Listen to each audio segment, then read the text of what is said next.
Welcome in, Mountaineer Nation. I'm Sam the Man, and this is a special edition of the Mountaineer Effect. We've got with us tonight Marcus Dean, host of the Flavor of the Week on YouTube. That's right.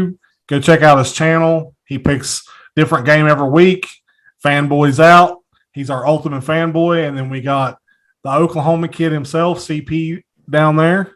Yes, sir. And we're just going to kind of round table a little bit of college football. It's something that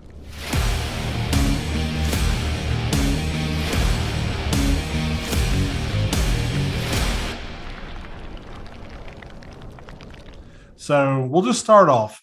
Marcus, what team is going to win the national championship? What team is going to win the national championship? That's a very simple question. It's a team with the best defense in the country right now, with the nastiest defense in the country right now. We're talking about them Bulldogs from Athens. The Georgia Bulldogs will be your 2021 national champions. Mark it down, circle it, dot it, whatever you want to call it. They're going to be your champs. Well, and they're definitely, they definitely have the best defense in the country by far. What do you think, Cody? I'll be a homer, man. I'll still pick us. Well, and, that's the thing, though. Like I've said from the beginning, it was going to be Oklahoma. And I think with the quarterback issues going on there, I think if they go the right way, it will actually improve their chances on, competing for a national championship. Georgia, their defense is just top notch. You're talking NFL caliber guys from the front to the back. And, that's something you don't see very often. Yeah, realistically, I don't see Georgia losing. Well, I didn't expect Alabama to lose either. Well, Alabama generally has one oops a year. Typically, in most years, they have an oops. And I think that was their oops. The Texas A&M was their oops. But Georgia is they're on a completely different level than Bama is in terms of being a complete team. Bama's got a great offense. Their defense is suspect at times. They gave up 41 points a game. They're giving up over close to 30 points a game in most, SEC contests that Bama has played. But Georgia is something else. Their backup quarterback could, potentially start for any other team in the country as a starter, but he's the backup right now who's playing due to their starter having a lower leg injury right now. So, you can't beat that with a backup. Well, you know how much Alabama's oopsie cost me? Oh, I'm sure it cost you a penny. All of it. Uh-oh. Y'all know about how much I had. All of it. Uh-oh. So I hate how good Georgia is this year, honestly. Like I can't stand Georgia. Well, it's the course of since Kirby's been there, he's been putting together top 5 recruiting classes, and we're finally seeing the fruition of the top 5 recruiting classes. I really think Georgia's probably going to be your national championship. What team has underwhelmed you? Who did you think was going to be good and has just kind of shit the bed? Marcus. There's been a couple, but the one I thought would be a lot better than what it was there was one of my dark horses to make the college playoffs and to give Clemson a run for their money. It's actually a 2-part question. One, I think Clemson has shit the bed, and also North Carolina has shit the bed because North Carolina came in with a Heisman front runner for their starting quarterback in Sam Howell. They did have to replace, over 8,000 yards of total offense from last year with their 2 wide receivers and their 2 running backs. They had all 4 of those went to the NFL and had to replace some pieces on the offensive line. But still, they had they've had great recruiting classes and they've kind of shit the bed and they've really kind of really been disappointing, but more disappointing has been Clemson. You think, Clemson's just, on the level of Bama, on the level of Georgia in terms of recruiting, in terms of winning national championships over the last 5 to 10 years. And you see Trevor Lawrence come in, you see, Deshaun Watson, Taj Boyd, and all them great Clemson quarterbacks. And you think DJ Uiagalelei is going to come in and be that next rising star. And he's my definition of a 5-star flop. Because he ain't done shit. What about you, CP? What team has kind of surprised you in how bad they are this year? I guess you could say Bama, which I don't even think Bama is don't think theirs is so much that it's disappointing. I just think that they just had their annual upset. Iowa State's been pretty shitty this year, right? Yeah, they haven't that's done kind of much been at a all. surprise. They've dropped a couple of games they shouldn't have. Yeah, I think Iowa State, man. I think that they haven't. Always expect them to be a problem for us, especially in the Big 12.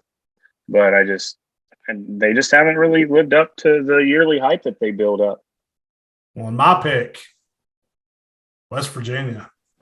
They've been terrible this year. They haven't showed me anything. Like, there's always redeeming qualities for shitty teams, or they'll show you something. It's like West Virginia's just gotten worse as the year's gone. Like, I don't know what the solution really is there. Honestly, I mean, since everything's, hit the fan, I mean, might as well just throw in the towel in the season for the Mountaineers and, put Green out there and see what, he is actually capable of doing. And this kind of reminds me of an article. I'm glad you brought up West Virginia. It reminds me of an article I read on Bleacher Report. Did last year's Army team break the spirit of JERD? Well, it very well may have. I mean, that's a good point. I mean, JERD doesn't bring a whole lot of energy to the field. I mean, he just doesn't. He never did. And that's the thing. Like, if Garrett Green's at least bringing a little energy, that's more than what we're getting. So, that is what it is. I don't want to delve too much into West Virginia, but, that situation is what it is. Imagine having a quarterback issue at your school. Couldn't be me. But shit, you got a good quarterback situation to have there. Yeah, I mean, that's the thing. You're picking from two very capable quarterbacks. I mean, even though Spencer's not had a good year, you put him on any other team in the country and they'd be glad to have him just about. Exactly. But Caleb, he just brought so much out in that Red River rivalry. He just the energy he brought, man, was just it was electric. It was very like Baker, very Baker-esque. Yeah, it was very Baker 2.0. I mean, he just kind of went out there and just winged it and said, "Here, okay, go catch this. Hey, you run here, and I'm gonna throw the ball to you." And it's like everything he almost touched in that game was almost perfect. I mean, I don't see a debut going much better, throwing for having over 550 yards of total offense, responsible for 5 touchdowns. I mean, and that one touchdown he threw on a dime, and there's a lot of NFL quarterbacks that can't make that throw. No, and he was going back across his body, throwing into the boundary, and put it on a dime. I mean, you don't see that very often. Yeah, Marvin Mims is a really, really, really, I think, one of the more NFL-ready wide receivers in the nation right now. So the two of them linking up, I hope to see more of it. Linking up, no pun intended. So let's change the pace just a little bit. What do we think about expansion? Let's talk a little bit about Big 12 expansion, other expansions. You see Oklahoma, Texas going to the SEC, Cincinnati, Central Florida, BYU and Houston coming into the Big 12. What's next? I think eventually you're going to see the ACC expand. I think they'll be the next dime that falls.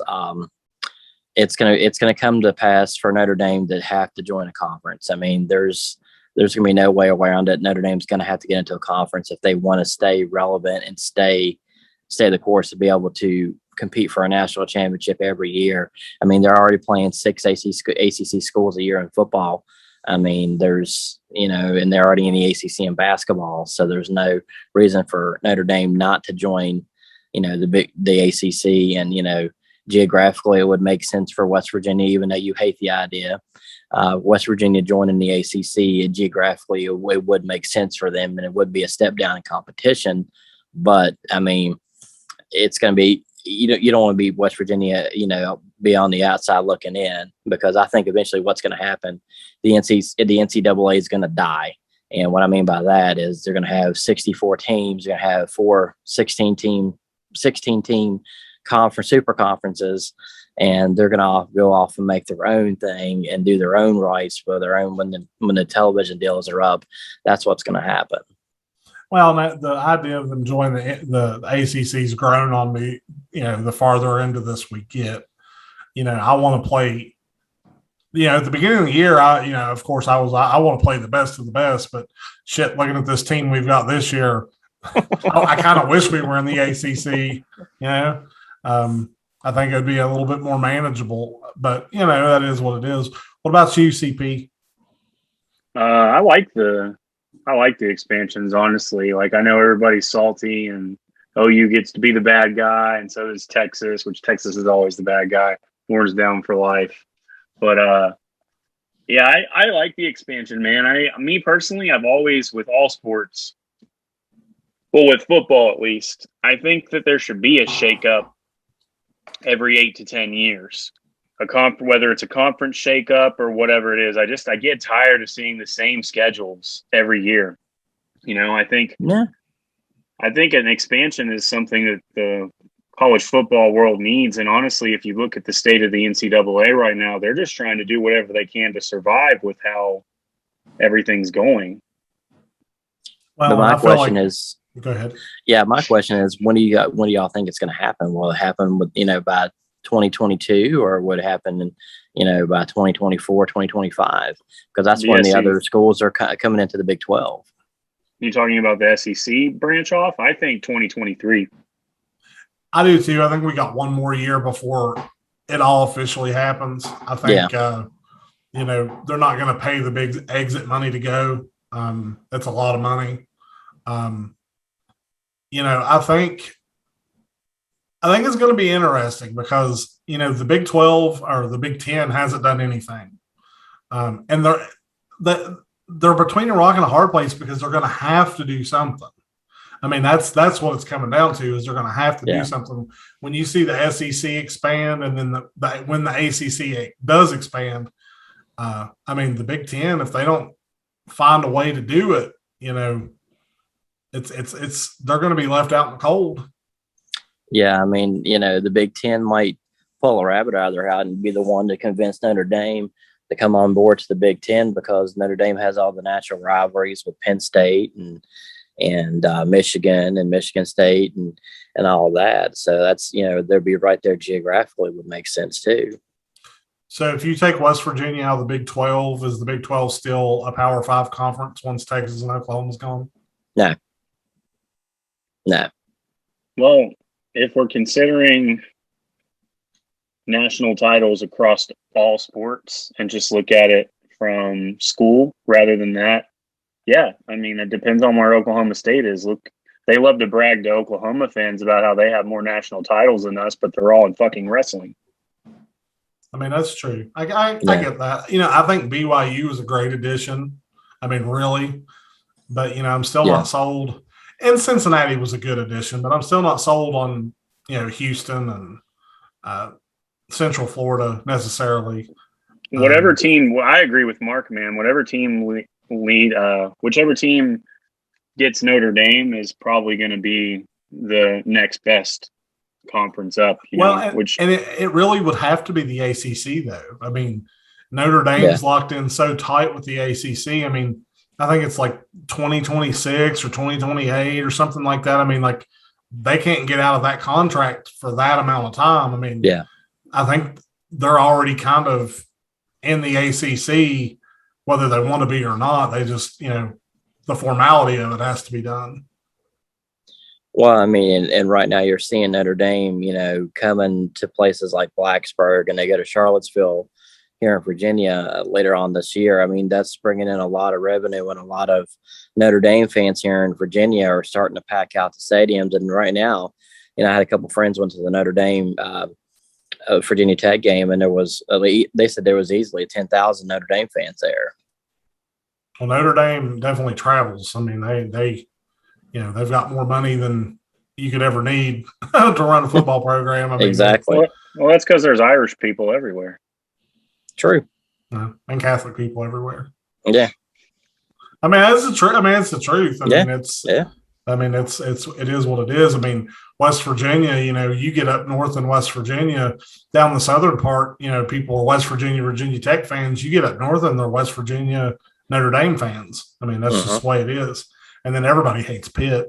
Yeah, fuck Pitt. Fuck Pitt. Well, guys, this is Sam the Man with Marcus Dean and CP. This is our first college football round robin. We're going to probably start trying to do these a little more often. Hopefully next time we'll get in a little bit deeper, start a little earlier. That way we can go a little bit longer. Next time we may just go live and just let it be what it is. But I'm Sam. This is the Mountaineer Effect. Thanks for tuning in. Go check Marcus out over at the Flavor of the Week. And CP, just, CP. There he is. Texas sucks. Lovely. Texas does suck. Yeah, Mark, you can't do it. Your Flavor of the Week last week was Texas. But guys, thanks for tuning in. We're out. Have a good night.